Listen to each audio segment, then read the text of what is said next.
সানি দেওলের জাল the trap মুভিতে সানি দেওলের রোলের জন্য প্রথমে কোন অ্যাক্টরকে অ্যাপ্রোচ করা হয়েছিল সেটা আমি ভিডিওর লাস্টে শেয়ার করব। খুবই ইন্টারেস্টিং, স্কিপ না করে ভিডিওটা পারলে পুরো দেখো।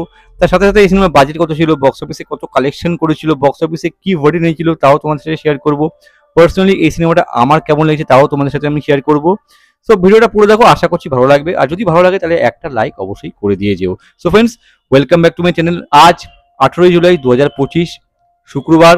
ওয়েদার ভালো, বৃষ্টিও হয়েছে, এখন আবার ক্লিয়ার ওয়েদার আছে। এই সবার মাঝখানে ভিডিওটা শুট করছি। সো ফ্রেন্ডস, জাল দ্য ট্র্যাপ আজ থেকে 22 বছর আগে 2003 সালের 18 জুলাই রিলিজ করেছিল। মুখ্য চরিত্র ছিল সানি দেওল, তাব্বু, রিমা সেন, আমরিশ পুরী, আশিস বিদ্যার্থী, অনুপম খের, ফরিদা জালাল, শাহবাজ খান, আরো অনেকে ছিল। জাল দ্য ট্র্যাপ একটা action romantic thriller movie. Produce করেছিল হরিশ শাহ, বিনোদ শাহ, ডাইরেক্ট করেছিল গুড্ডু ধানোয়া, মিউজিক দিয়েছিল আনন্দরাজ আনন্দ, আর গান লিখেছিল সমীর। এবার যদি বাজেট আর বক্স অফিস নিয়ে ডিসকাস করি, জাল দ্য ট্র্যাপের বাজেট ছিল 12 কোটি। প্রথম দিন বক্স অফিসে ইনকাম করেছিল 1,09,00,000 টাকা, আর প্রথম সপ্তাহে শেষে কালেকশন ছিল 4,65,00,000 টাকা। আর এই সিনেমাটার ওভারঅল নেট ইন্ডিয়ার লাইফ টাইম কালেকশন ছিল 7,11,00,000 টাকা। বক্স অফিসে ফ্লপ করেছিল। এবার যদি আমার পার্সোনাল রিভিউ শেয়ার করি, একটা অসাধারণ সিনেমা, লিটারালি বলছি এই সিনেমাটা মিস করো না। Outstanding movie. বক্স অফিসে ফ্লপ হয়েছে তো কি হয়েছে, কেন একটা সিনেমা, ভালো সিনেমা যে হিটই করে তার কোনো মানে নেই, লাখও ডিপেন্ড করে। এটা অসাধারণ সিনেমা, এবারটা মিস করো না। যদি গল্পটা একটু করে তোমার সাথে শেয়ার করি, এখানে সানি দেওল যে পার্টটা প্লে করছে নাম হচ্ছে অজয় কল। সে একজন স্টেজ পারফর্মার, মিউজিশিয়ান। সে গান পছন্দ করে, গান গায়, পারফর্ম করে। পাহাড়ি এলাকায় থাকে মা বোনকে নিয়ে। তার বাবা মেজর, সে হচ্ছে নিউজিল্যান্ডে আছে, মিনিস্টারের মেয়ের সিকিউরিটির দায়িত্বে আছে। যাই হোক, বোনের বিয়ে ঠিক হয় তো তার বাবা ফিরে আসে। আমরিশ পুরী যে পার্টটা প্লে করছে বাবার রোলে সানি দেওলের, সে ফিরে আসে। তো কিছু কিছু সিন আছে তার বাবা ছেলের মধ্যে বেশ কমেডি ভর্তি সিন। সেটা বাইকের সিনটাই হোক, যখন নাকি বাইক চালিয়ে গিয়ে সানি দেওল তার বাবাকে নিয়ে যাবে, মানে অজয় তার বাবাকে নিয়ে যাবে, ফেরার সময় যখন আবার তার বাবা বাইক চালিয়ে নিয়ে আসবে, ওই সিনগুলো বেশ ফানি ছিল, বেশ ভালো সিন আছে আমরিশ পুরী আর সানি দেওলের মধ্যে। তারপর যাই হোক, ঘটনাক্রমে তাব্বুর সাথে সানি দেওলের দেখা হয়। মানে তাব্বুর পার্টটার নাম হচ্ছে নেহা পণ্ডিত। অজয় ভালোবেসে ফেলে। নেহা যে নাকি বিধবা একজন, তার দাদা আর বাবার সাথে থাকে, সে স্কুলে পড়ায়। এবার ঘটনাক্রমে তারা দুজনকে ভালোবেসে ফেলে, কিন্তু নেহার বাবা মানতে চায় না প্রথমে, কিন্তু তার দাদা মেনে নেয়। যাই হোক, অ্যাকচুয়ালি নেহা যে বাবা, সেই তার বাবার সাথে একটা শ্বশুর, মানে অনুপমকে যে পার্টটা প্লে করছে সে শ্বশুর, কিন্তু সে বাবার মতোই ভালোবাসে। কিন্তু যাই হোক, নেহার আজয় ডিসাইড করে যেদিন তার শ্বশুর মশাই রাজি হবে সেদিনই বিয়ে করবে। যাই হোক, তারপর শ্বশুর মেনে নেয়, বিয়ে টিয়ে সব ঠিকঠাক হয়ে যায়, সব থাকে। এদিকে বোনের বিয়ে হয়, অজয়ের বোনের বিয়ে হয়, সব ঠিকঠাক থাকে। গ্রুপ অফ টেরিস্ট আসে, এসে নেহাকে তুলে নিয়ে যায়।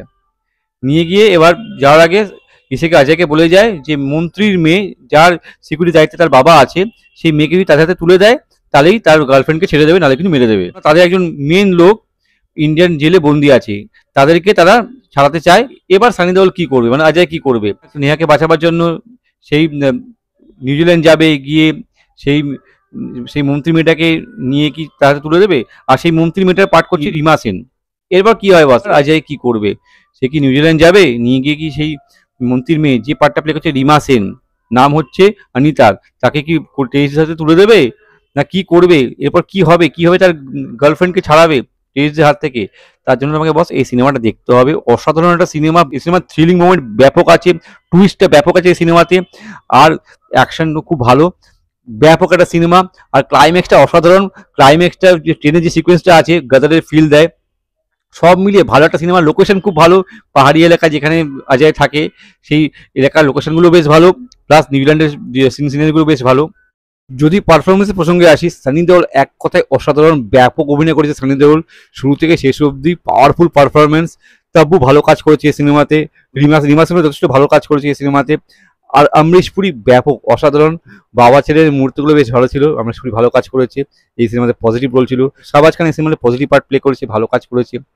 আর মুকেশ শিশি আর অনুপম খের প্রত্যেকে নিজ নিজ জায়গায় ভালো অভিনয় করেছে। ছোট রোলে আশিস বিদ্যার্থী ভালো কাজ করেছে, ফরিদা জালাল মায়ের পাঠ করেছে, সানি দেওলে ভালো অভিনয় করেছে।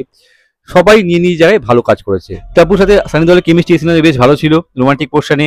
প্লাস সেকেন্ড হাফে রিমা সেন, তার সাথেও ভালোবাসার কিছু পোর্শন আছে, কেমিস্ট্রি আছে। কেননা সানি দেওল তাকে ভালোবাসার জালে ফাঁসায়, নাহলে তোকে আনতে পারবে না।